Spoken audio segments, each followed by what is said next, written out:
یہ قرآن کو چھوٹی موٹی کتاب نہیں ہے، یہ دنیا میں بھی انسان کو کامیاب کرے گی اور آخرت میں بھی کامیاب کرے گی۔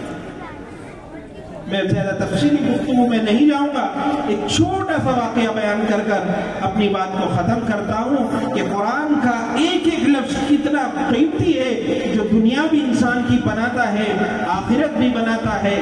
چنانچہ آخری پیغمبر سیدنا حضرت محمد مصطفیٰ صلی اللہ علیہ وسلم دنیا میں مبعوث ہوئے۔ آپ سے پہلے جو پیغمبر تھے وہ حضرت عیسیٰ علیہ السلام۔ کون؟ عیسیٰ علیہ السلام۔ ان کے دور کا ایک واقعہ لکھا ہوا ہے، علامہ دمیری نے اس واقعے کو اپنی کتاب میں نقل کیا ہے کہ ایک مرتبہ عیسیٰ علیہ السلام سفر کے لیے روانہ ہوئے کہ ابھی اپنے شہر سے نکلے ہی تھے، کچھ دور کے فاصلے پر پہنچے تو وہاں پر کچھ قبریں تھیں۔ تو جیسے ہی ان کا گزر ان قبروں کے پاس ہوا تو ٹھٹکے اور ٹھٹ کر فوراً وہاں پر رک گئے اور کھڑے اور سوچ میں پڑ گئے۔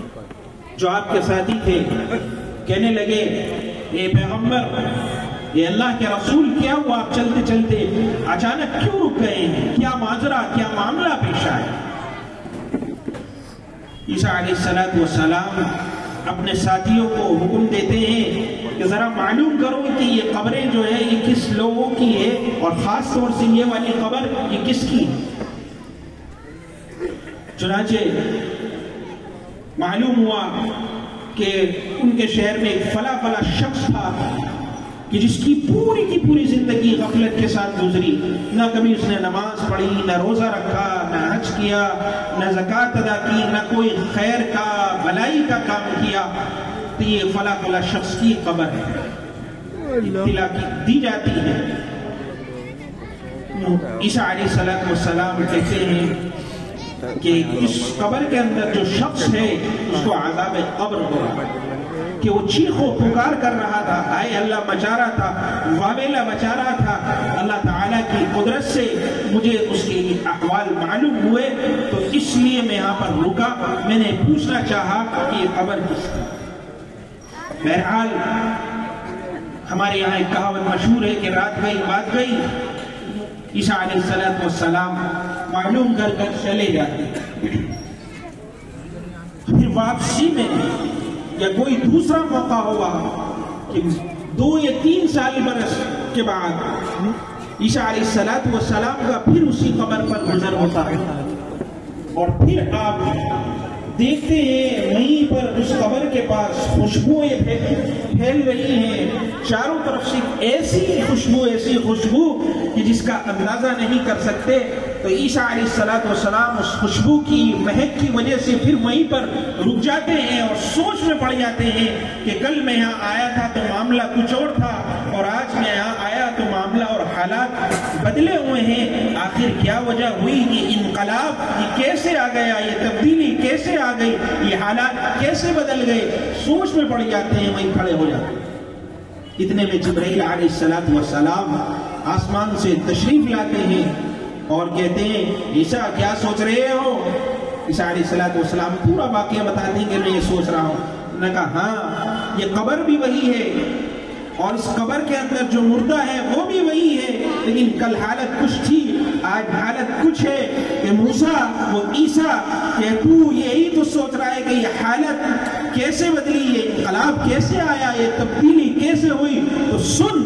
چنانچہ اللہ کے حکم سے جبرائیل علیہ السلام بتاتے ہیں کہ اس قبر میں جو شخص ہے کہ جب اس کا انتقال ہوا، اس کی بیوی حاملہ تھی، اس کے پیٹ میں 7 یا 8 مہینے کا بچہ تھا۔ اس کے انتقال کے بعد اس بچے کے یہاں ولادت ہوئی، چنانچہ اس کی والدہ نے اس کی پرورش کی، اس کو پڑھایا، اس کو لکھایا، کہ جب وہ بڑا ہوا 2 سال کا، اور اس کو مسجد کے امام کے پاس یا مولانا کے پاس یا گھر میں کسی معلم کو بلا کر جب اس کی تعلیم کا آغاز کیا، انجیل کا آغاز کرایا، کیونکہ عیسیٰ علیہ السلام کے دور میں انجیل تھی، تو اس کے مولانا صاحب نے اس کے امام صاحب نے، اس کے مؤذن صاحب نے اس بچے کو بسم اللہ الرحمن الرحیم پڑھائی، تو جب اس بچے نے 2 سال کے بعد اپنی توتلی زبان سے کانپتے ہوئے ہونٹوں سے بسم اللہ الرحمن الرحیم پڑھی تو اللہ تبارک و تعالی کی طرف سے صدا آ گئی۔ اللہ نے فرشتوں کو مخاطب کر کے فرمایا کہ اے فرشتوں، تم گواہ رہو، یاد رکھو کہ جس کا معصوم بچہ اپنی توتلی زبان سے کپاتے ہوتے اس سے میرا نام لے رہا ہے، تو میرے دل نے، میرے ضمیر نے یہ گوارا نہیں کیا کہ میں اس کے والد کو قبر میں عذاب دوں، لہذا میں نے بسم اللہ کی برکت سے اس کے سارے گناہوں کو معاف کر دیا۔ تو یہ قرآن، یہ صرف ایک آیت بسم اللہ الرحمن الرحیم کی وجہ سے اللہ تبارک و تعالی نے اس کے قبر میں حالات اور احوال کو بدل دیا۔ اور اب آپ غور کر لیں، اگر ہم پورے قرآن کی تلاوت کریں، اپنے بچوں کو قرآن پڑھائیں، حافظ بنائیں، عالم بنائیں، معلم بنائیں، تو وہ ہماری دنیا میں بھی ہماری سیدھی راہ کا ایک ذریعہ بنے گا، اور آخرت میں بھی ہمیں دوزخ سے بچانے والا اور نجات دلانے والا بنے گا۔ تو میرے دوستو، یہ جلسے، یہ جلوس، یہ وقت گزاری کے لیے نہیں ہوتے، یہ واہوائی کے لیے نہیں ہوتے کہ ہم اکثر عام طور پر دیکھتے ہیں جب جلسوں کا اختتام ہوتا ہے، جلسے ختم ہوتے ہیں تو پورا جلسہ الحمدللہ آسانی کے ساتھ، سکون کے ساتھ اور اطمینان کے ساتھ سنتے ہیں، لیکن جب ہمارا جلسے کا اختتام ہوتا ہے تو سارا جلسے کا فائدہ ہمارا ضائع اور بیکار ہوتا ہے۔ کیسے؟ وہ ایسے کہ جب ہم آپس میں دعا کے بعد ایک دوسرے سے ملتے ہیں تو پھر ہمارا تذکرہ یہ ہوتا ہے کہ فلاں صاحب نے تقریر اچھی نہیں کی، ان کی تقریر میں مزہ نہیں کیا، اور جو فلاں دوسرے نمبر پر آئے تھے انہوں نے کیا لاجواب بات کی، مزہ آیا، اور جو تیسرے نمبر پر آئے تھے انہوں نے تو پھر بور کر دیا وہ پہلے جیسے، اور آخر والے مقرر صاحب نے تو اتنا عمدہ بیان کیا کہ ہم بتا ہی نہیں سکتے، تو مزہ آیا۔ تو جلسہ ہم نے کیوں سنا؟ مزے کے لیے، واہواہی لوٹنے کے لیے، سارا کا سارا جلسے کا مقصد کیا ہو گیا؟ ختم اور رفع۔ اور جلسے کا مقصد یہ تھا کہ اللہ کے رسول کی جو باتیں یہاں پر ہوئی ہے ہم اس پر عمل کرنے کی، اس کے مطابق اپنی زندگیاں گزارنے کی فکر کریں، اور یہاں سے یہ عہد لے کر اٹھیں کہ قرآن کا جو پیغام ہے، رسول کا جو پیغام ہے، اللہ نے جو ہمیں مسلمان بنایا، ایمان کی دولت سے مالا مال کیا، نہ جانے ہم کس حال میں ہوتے، کہ یہ اللہ کا بڑا کرم ہے، فضل ہے کہ جو ہمارے ایمان میں کمی ہے، کوتاہی ہے، غفلت ہے، ہم اس کو دور کریں گے اور اپنی زندگیوں میں تبدیلی لائیں گے۔ قرآن کی تبدیلی کی کتاب ہے، احوال بدلنے کی کتاب ہے۔ اور ابھی مولانا کا بیان آپ نے سنا، اللہ فرما رہے ان الصلاۃ تنہی عن الفحشاء والمنکر، کہ آپ نماز پڑھتے ہیں، نماز کا مقصد کیا ہے؟ کہ نماز وہ چیز ہے جو انسان کو بے حیائی سے، بری باتوں سے روکتی ہے۔ لیکن الحمدللہ ہم میں بہت سے لوگ نمازی ہیں، 5 وقت کی نماز پڑھتے ہیں، لیکن نماز کے بعد جب نکلتے ہیں پھر وہی ہمارے معاملات، پھر ہم سٹے کا نمبر لگا رہے ہیں اور پھر سود لے رہے ہیں، پھر لین دین میں دھوکہ دھڑی کر رہے ہیں، نامحرموں کی طرف ہماری نظریں اٹھ رہی ہیں۔ تو یہ نمازیں ہمیں برائیوں سے کیوں نہیں روک رہی؟ کیوں؟ اس لیے کہ وہ ہماری نماز نہیں ہے۔ وہ تو ہم نے ایک الارم لگا لیا، ایک سسٹم بنا دیا کہ بس نماز کا وقت ہوا نماز پڑھیں۔ میں ایک لطیفہ سناتا ہوں آپ کو۔ ایک مرتبہ ایک امام صاحب نے 3 رکعت نماز پڑھا دی، تو جب نماز پوری ہوئی تو نماز پوری ہونے کے بعد ایک شخص پیچھے سے کھڑے ہوئے اور بعد میں کہنے لگے کہ امام صاحب آج آپ نے 3 رکعت نماز پڑھائی، میں نے کہا 3 رکعت آپ نے لقمہ کیوں نہیں دیا؟ انہوں نے کہا مجھے بھی بعد میں خیال آیا۔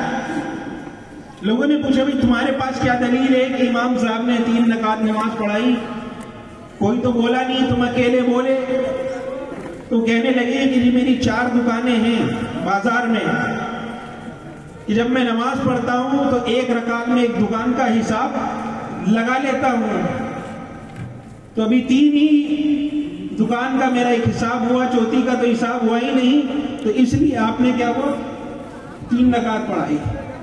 تو یہ ہماری نمازوں کا حال ہے۔ تو جب ہم اس طرح سے نماز پڑھیں گے تو پھر کہاں سے ہم برائیوں سے بچیں؟ میرے دوستو، میں زیادہ گفتگو نہیں کروں گا، ایک حدیث اور ایک واقعہ بیان کر کر اپنی بات کو ختم کرتا ہوں۔ بات نماز پر آئی، بات حقوق العباد پر آئی تھی، تو میں نے بتایا کہ بندہ بندے کے حق جب تک ادا نہیں کرے گا تو اللہ اس کی معافی نہیں کرے گا، لیکن جس شخص نے اللہ کے حق میں کوتاہی کی، ممکن ہے کہ اللہ اس کے حق کو معاف کر دے۔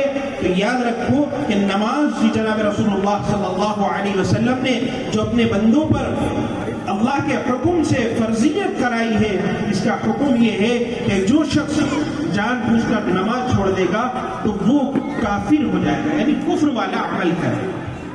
قرآن نے کہا، جناب رسول اللہ صلی اللہ علیہ وسلم نے ارشاد فرمایا، من ترک الصلاۃ متعمدا فقد کفر، کہ جس نے جان بوجھ کر نماز کو چھوڑ دیا گویا کہ اس نے کفر والا عمل کیا۔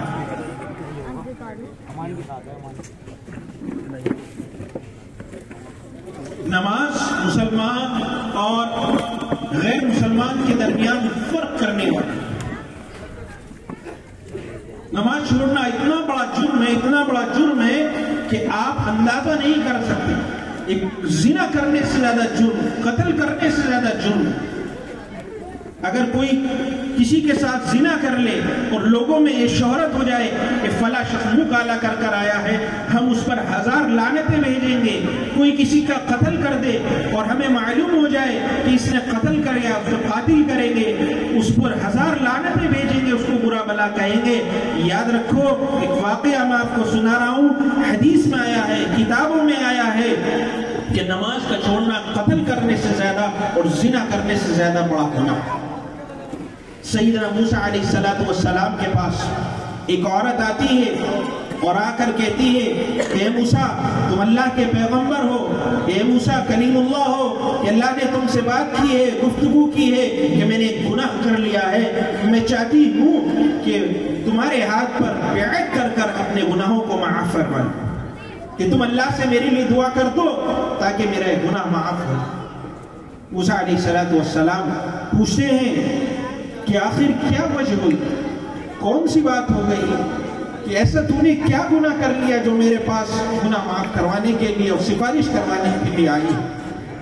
تو وہ عورت کہنے لگی، یا موسیٰ انی ظننت وقتلت فولدت وقتلت، اے موسیٰ میں نے نعوذ باللہ زنا کر لیا تھا، جس کے نتیجے میں میرے ہاں ایک لڑکا پیدا ہوا، یعنی زنا سے اولاد پیدا ہوئی، تو پھر میں نے رسوائی کے سبب سے کہ معاشرے میں کیا منہ دکھاؤں گی، کس کس کو کیا بتاؤں گی کہ اس لڑکے کا میں نے قتل بھی کر دیا، اس کو مار بھی دیا۔ تو کتنے گناہ ہوئے اس کے، زنا کرنا اور پھر زنا کے بعد اس کا قتل کر دینا، یہ ڈبل گناہ اس نے کیا۔ موسیٰ علیہ السلام سے کہا کہ تم اب اللہ سے درخواست کر کر میرے گناہوں کی مغفرت کروا۔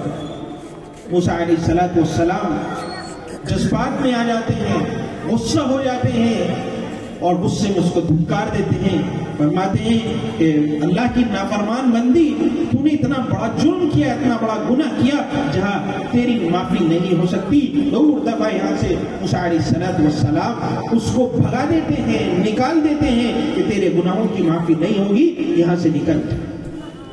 اتنے میں جبرائیل امین اللہ تبارک و تعالیٰ کا پیغام لے کر آتے ہیں اور کہتے ہیں کہ اے موسیٰ، کہ تو نے اس عورت کے اس عمل پر اس کو دھنکار دیا ہے کہ کیا میں تمہیں اس سے بڑا بھی گناہ بتاؤں کہ اس سے بڑھ کر کیا گناہ ہے؟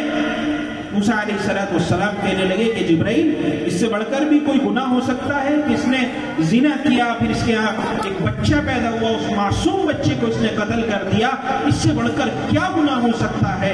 جبرائیل علیہ السلام نے فرمایا کہ اللہ تبارک و تعالی یہ فرما رہے ہیں کہ جس نے جان بوجھ کر ایک وقت کی نماز چھوڑ دی تو نماز چھوڑنے والا اس بدکار اور قاتلہ عورت سے زیادہ بڑھ کر گناہ کرتا ہے۔